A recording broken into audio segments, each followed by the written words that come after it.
Chapter 6 Shadow. The first old dream she places on the table is nothing I know as an old dream. I stare at the object before me, then look up at her. She stands next to me looking down at it. How is this an old dream? The sound of the words old dream led me to expect something else. Old writing perhaps, something hazy, amorphous. Here we have an old dream, says the librarian. Her voice is distant, aimless. Her tone wants not so much to explain to me as to reconfirm for herself. Or is it possible to say the old dream is inside of this? I nod, but do not understand. Take it in your hands, she prompts. I pick it up and run my eyes over the surface to see if I can find some trace of an old dream, but there is not a clue. It is only the skull of an animal, and not a very big animal, dry and brittle, as if it had lain in the sun for years, the bone. Is this a skull of one of the town unicorns? I ask her. Yes, the old dream is sealed inside. I am to read an old dream from this? That is the work of the dream reader, says the librarian. And what do I do with the dreams I read? Nothing. You have only to read them. How can that be? I say. I know that I am to read an old dream from this, but then not to do anything with it. I do not understand. What can be the point of that? Work should have a purpose. She shakes her head. I cannot explain. Perhaps the dream reading will tell you. I can only show you how it is done. I set the skull down on the table and lean back to look at it. The skull is enveloped in a profound silence that seems nothingness itself. The silence does not reside on the surface, but is held like smoke within. It is unfathomable, eternal, a disembodied vision cast upon a point in the void. There is a sadness about it, an inherent pathos. I have no words for it. Please show me, I say. I pick the skull up from the table once again and feel its weight in my hands. Smiling faintly, she takes the skull from me and painstakingly wipes off the dust. She returns a whiter skull to the table. This is how to read old dreams, the librarian begins. Watch carefully. Yet please know I can only imitate. I cannot actually read. You are the only one who can read the dreams. First, turn the skull to face you in this way. Then gently place your hands on either side. She touches her fingertips to the temples of the skull. Now gaze at the forehead. Do not force a stare, but focus softly.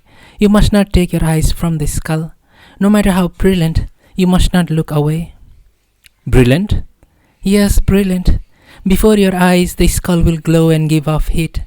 Trace that light with your fingertips. That is how old dreams are read. I go over the procedure in my head. It is true that I cannot picture what kind of light she means or how it should feel, but I understand the method. Looking at the skull beneath her slender fingers, I am overcome with a strong sense of déjà vu. Have I seen this skull before? The least colorlessness, the depression in the forehead. I feel a humming, just as when I first saw her face. Is this a fragment of a real memory, or has time folded back on itself? I cannot tell. What is wrong? She asks. I shake my head.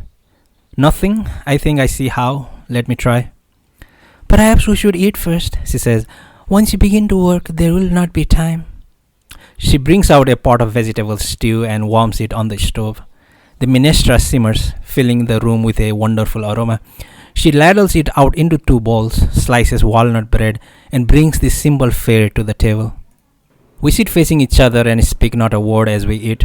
The seasoning is unlike anything I've ever tasted, but good nonetheless.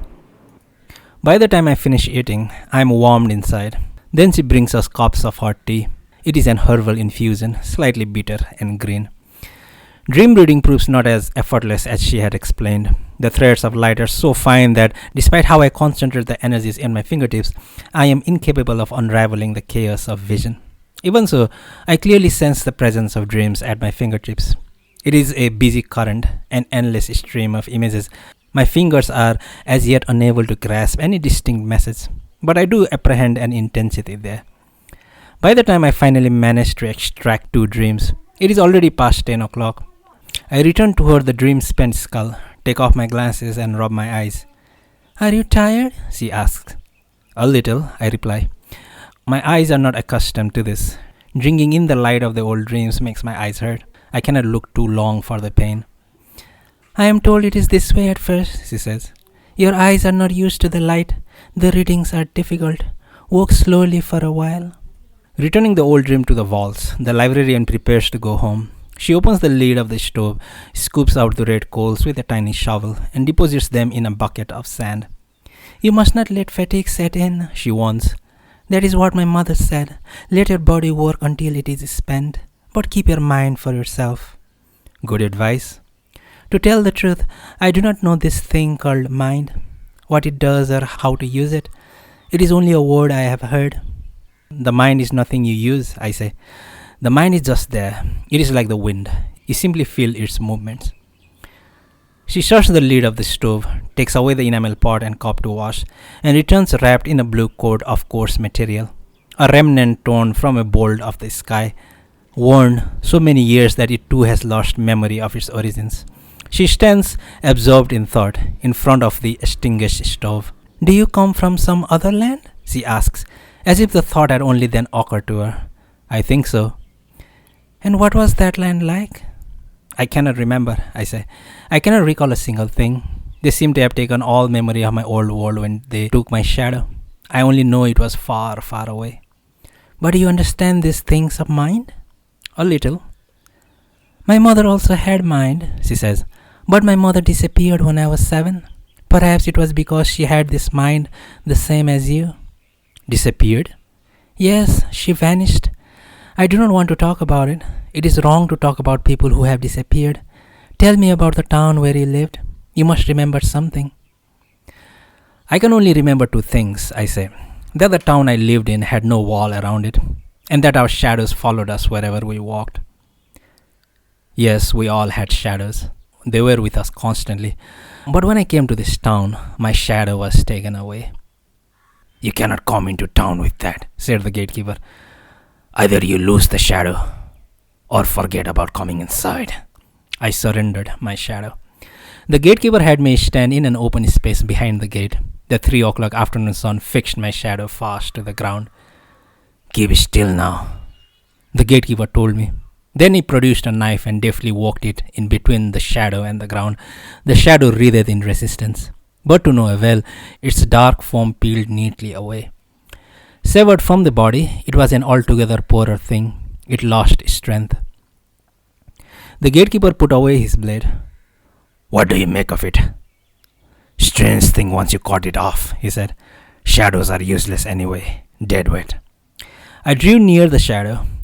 Sorry, I must leave you for now, I said. It was not my idea. I had no choice. Can you accept being alone for a while? A while? Until when? Asked the shadow. I did not know. Sure you won't regret this letter? Said the shadow in a hushed voice. It's wrong. I tell you, there's something wrong with this place. People can't live without the shadows, and shadows can't live without people. Yet they're splitting us apart. I don't like it. There's something wrong here. But it was too late. My shadow and I were already torn apart. Once I am settled in, I will be back for you, I said. This is only temporary, not forever. We will be back together again. My shadow sighed weakly and looked up at me. The sun was bearing down on us both. Me without my shadow without me. That's just wishful thinking, said the shadow. I don't like this place. We have to escape and go back to where we came from, the 2 of us. How can we return?